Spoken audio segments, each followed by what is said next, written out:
Hello everyone. आज हम इस वीडियो में लेके आए हैं समरूपता और सर्वांग समता।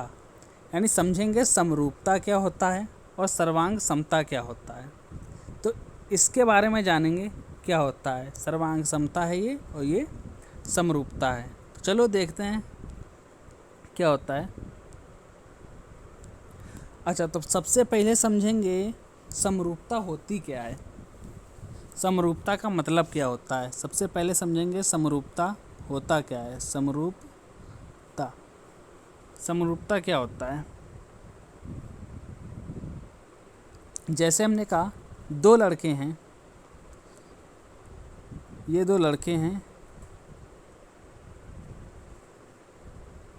ठीक है।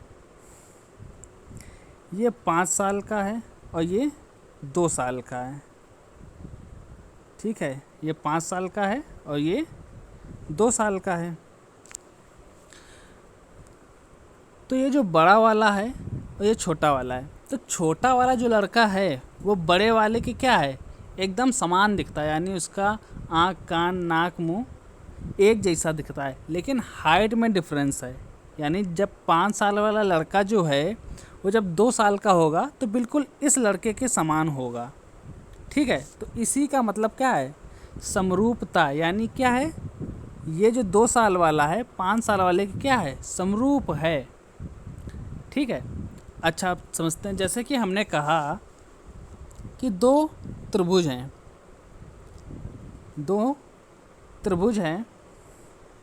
यह है ए बी सी, यह है पी क्यू और आर, ठीक है। ए बी सी और पी क्यू आर। अब ये ए बी जो भुजा है वो पी क्यू से छोटी है और जो बी सी भुजा है वो क्यू आर से छोटी है, और पी आर जो है ए सी से क्या है, बड़ी है। लेकिन इनके जो एंगल होंगे ना, एंगल ये एंगल ये कैसे होंगे, बराबर होंगे।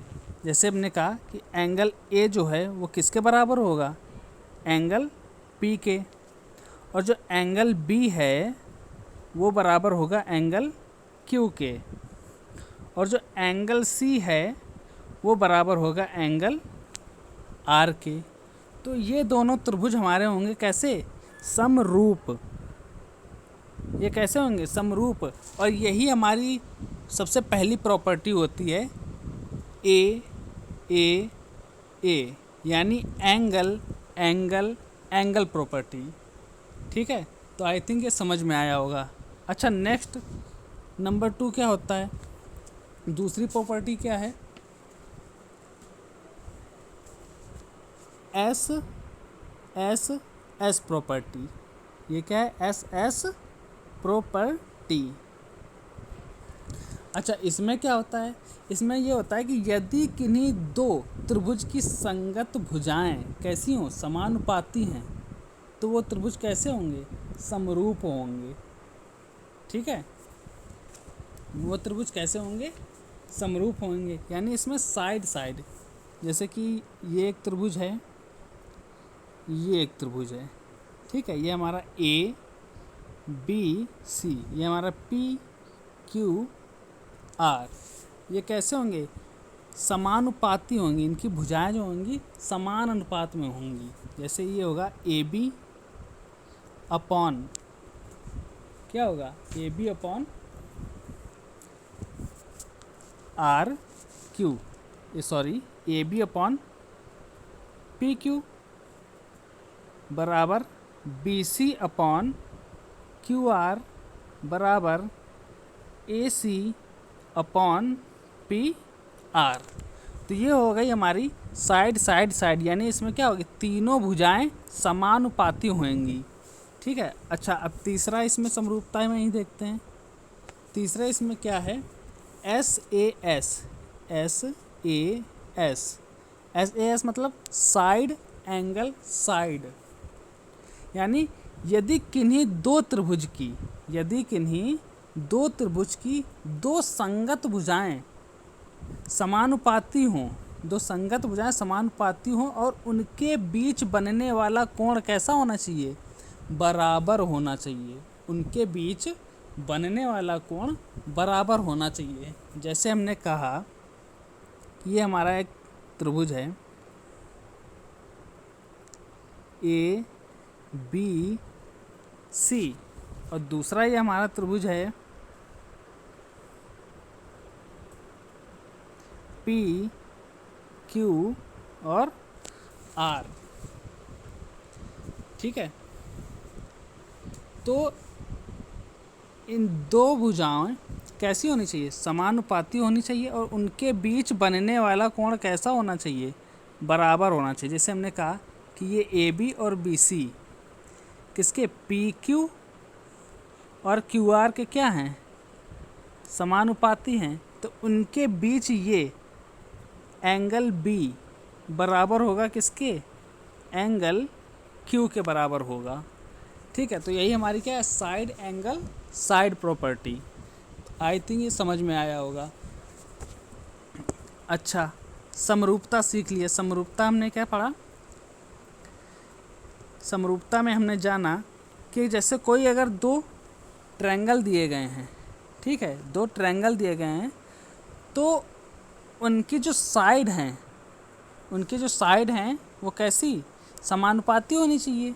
और उनके बीच बनने वाला कोण कैसा होना चाहिए? बराबर होना चाहिए। यदि किन्हीं दो या दो से अधिक त्रिभुज के संगत कोण हों तो समरूप कैसे होंगे? तो ये त्रिभुज समरूप होंगे। आकार में वो ये जरूरी नहीं है कि उनकी मतलब बड़ा हो या छोटा हो, लेकिन उनका रूप समान होना चाहिए। आकार में छोटा हो या बड़ा उससे मतलब नहीं है, लेकिन उनका रूप समान होना चाहिए। अच्छा, तो ये तो होगी समरूपता की बात। अब समझेंगे सर्वांग समता। नंबर दूसरा पॉइंट है सर्वांग समता क्या होता है? सर्वांग समता। सर्वांग समता क्या होता है? सर्वांग समता का मतलब होता है, इसमें क्या होता है कि यदि दो आकृतियां दी गई हैं जिनके रूप और आकार एक जैसे हों, उनका क्या होना चाहिए? रूप और आकार एक जैसा होना चाहिए। अच्छा, समरूपता में क्या था? रूप समान होना चाहिए, आकार चाहे छोटा हो या बड़ा हो, लेकिन इसमें क्या है? दोनों चीज़ें, आकार भी सेम होना चाहिए और रूप भी कैसा होना चाहिए? सेम होना चाहिए। तो वो दोनों आकृतियाँ कैसी होंगी? सर्वांग सम होंगी। ठीक है, जैसे हमने कहा ये दो हमारे त्रिभुज हैं A B C P Q R. तो अगर हमने देखा जैसे कि ए बी बराबर है पी क्यू के, ठीक है, बी सी बराबर है क्यू आर के, और ए सी बराबर है पी आर के। अच्छा, साइडें तो बराबर हैं।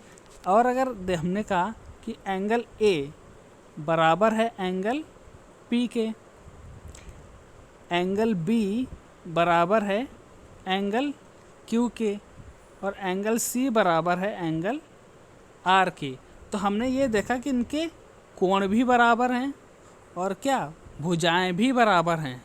तो ये त्रिभुज कैसे होंगे? सर्वांग सम होंगे। ठीक है, ये त्रिभुज कैसे होंगे? सर्वांग सम होंगे। अच्छा, सर्वांग सम में भी इनकी चार प्रॉपर्टीज़ हैं। कौन कौन सी? सबसे पहली है एस एस एस, और नंबर 2 एस ए एस, और नंबर 3 ए एस ए, और नंबर 4 है आर एच एस। अच्छा, एस एस एस मतलब साइड साइड साइड, यानी इनकी तीनों साइडें कैसी होनी चाहिए? बराबर होनी चाहिए, और उनके बीच बनने वाला कोण भी बराबर होना चाहिए। ठीक है। अच्छा, अब एस ए एस यानी साइड एंगल साइड, और A S A angle side angle, और आर एच एस का मतलब क्या होता है? राइट एंगल यानी 90 डिग्री वाला कोण, हाइपोटेनस और साइड। ठीक है। अच्छा, अब सबसे पहले एस एस एस देखते हैं। एस एस और एस, इसमें क्या है? यदि किन्हीं दो त्रिभुज की संगत भुजाएं बराबर हैं तो त्रिभुज कैसे होंगे? सर्वांगसम होंगे। जैसे भी मतलब पीछे बताया, ये हमारे दो त्रिभुज हैं A B C, P Q R, यानी ए बी बराबर है पी क्यू के, बी सी बराबर है क्यू आर के, और ए सी बराबर है पी आर के। अच्छा, साइडें बराबर होगी। अब ने कहा एंगल ए बराबर है एंगल पी के, एंगल बी बराबर है एंगल क्यू के, और एंगल सी बराबर है एंगल आर के। तो ये त्रिभुज ये कैसा हो गया हमारा, एस एस एस प्रॉपर्टी इसमें हुई। अच्छा, अब नंबर 2 हमने कहा एस ए एस, इसमें क्या होना चाहिए, इसमें होना चाहिए यदि किन्हीं दो त्रिभुज की दो संगत भुजाएं बराबर हों और उनके बीच बनने वाला कोण भी बराबर हो तो त्रिभुज कैसा होगा, सर्वांगसम होगा। जैसे हमने ये दो त्रिभुज बनाए, ठीक है, ये हमने क्या दो त्रिभुज बनाए A B C, P Q R. अच्छा, अब हमने कहा कि ए बी जो है ये बराबर है किसके, पी क्यू के, और बी सी जो है ये बराबर है क्यू आर के। ठीक है, ये तो बराबर हो गए, ये साइड है। अब ज़रूरी नहीं कि ये वाली भी बराबर हो, ठीक है, और इनके बीच का ये जो एंगल है ये भी कैसा होना चाहिए, बराबर होना चाहिए। यानी एंगल बी बराबर होना चाहिए किसके, एंगल क्यू के। तब ये हमारी कौन सी प्रॉपर्टी होगी, एस ए एस प्रॉपर्टी। ठीक है। अच्छा, अब ए एस ए देखते हैं। ए एस ए क्या है, एंगल साइड एंगल। यदि किन्हीं दो त्रिभुजों में एक भुजा बराबर हो और उन पर बनने वाले संगत कोण भी बराबर हों तो त्रिभुज कैसे होंगे, सर्वांगसम होंगे। ठीक है। अब देखते हैं, जैसे हमने ये दो त्रिभुज बनाए, एक ये है ए बी सी, ये हमारा पी क्यू आर। अच्छा, हमने कहा ये हमारा है 30 डिग्री, ठीक है, और ये हमारा है 40 डिग्री। सेम इसी तरीके से ये हमारा है 30 डिग्री और ये है हमारा क्या, 40 डिग्री। अच्छा, अब हमने देखा कि ये साइडें चाहे भले ही कितनी हों, हमें उससे नहीं मतलब। ठीक है, ये हमने कहा 5 है, ये 4 है, ये 3 है, ये 2 है, लेकिन ये 6 है तो ये 6 है। ठीक है। अच्छा, ए सी बराबर है किसके, पी आर के, तो एक ये भुजा कैसी हो गई, बराबर हो गई। अच्छा, अब एंगल ए जो है बराबर है किसके, एंगल पी के, तो अच्छा एक ये एंगल भी बराबर हो गया। अच्छा, अब एंगल सी जो है ये किसके बराबर है, एंगल आर के, अच्छा ये भी बराबर हो गया। ठीक, तो अब देखो ये एंगल ए और एंगल सी, एंगल ए और एंगल सी ये बराबर हैं, इधर एंगल पी और एंगल आर बराबर है, और उनके बीच की ये जो भुजा है ये भी कैसी है, ये बराबर है। तो ये हमारी इसमें क्या प्रॉपर्टी हुई, ए एस ए, यानी एंगल साइड और एंगल। ठीक। अच्छा, अब उसके बाद नंबर 4 आता है आर एच एस, यानी राइट एंगल, हाइपोटेनस और साइड। तो इसमें क्या है, किसी समकोण त्रिभुज में यदि उनके कर्ण बराबर हैं और एक संगत भुजा भी बराबर है तो त्रिभुज कैसी होगी, सर्वांगसम होंगे। जैसे हमने एक राइट एंगल त्रिभुज बनाया,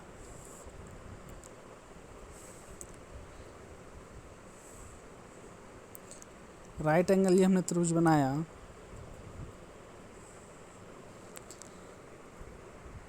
ये हमारा 90 डिग्री है। ठीक है, क्या बोला गया है? किसी समकोण त्रिभुज में यदि उनके क्या कर्ण बराबर हो, कर्ण, ये हमारा A B C P Q और आर, ये हमारा कर्ण हो गया, ये भी हमारा कर्ण हो गया। ठीक है, यानी कि क्या, ए बी जो है वो बराबर है किसके, सॉरी, ए सी कर्ण है ना, यानी ए सी बराबर है किसके, पी आर के। ए सी बराबर है किसके, पी आर के। अच्छा, कर्ण बराबर है और एक संगत भुजा भी बराबर हो। ठीक है, एक संगत भुजा भी बराबर हो। अब ये हमने कहा 5 है, ये 5 है, ये 3 है, ये 4 है और ये 6 है और ये 6 है। ठीक है, देखो कर्ण बराबर है और एक भुजा भी बराबर है और ये तो भुजा बराबर नहीं है, तो हमने क्या कहा कि बी सी बराबर है किसके, क्यू आर के। ठीक है, अब कर्ण बराबर, एक भुजा बराबर होगी और एंगल बी ये किसके बराबर, एंगल क्यू के, और एक कोण भी बराबर हो गया। तो ये हमारा क्या होगा, त्रिभुज सर्वांग सम होंगे। ठीक है, अच्छा, और एक बात कि जितने भी सर्वांग सम आकृतियाँ होंगी उनको हम समरूप तो कह सकते हैं, जितनी भी सर्वांग सम आकृतियाँ होंगी उनको हम समरूप तो कह सकते हैं, लेकिन समरूप आकृतियों को हम सर्वांग सम नहीं कहेंगे। समरूप आकृतियों को हम सर्वांग सम कभी नहीं कहेंगे। आई थिंक आपको ये वीडियो पसंद आया होगा, कुछ नया सीखने को मिला होगा। Thank you to watch my video.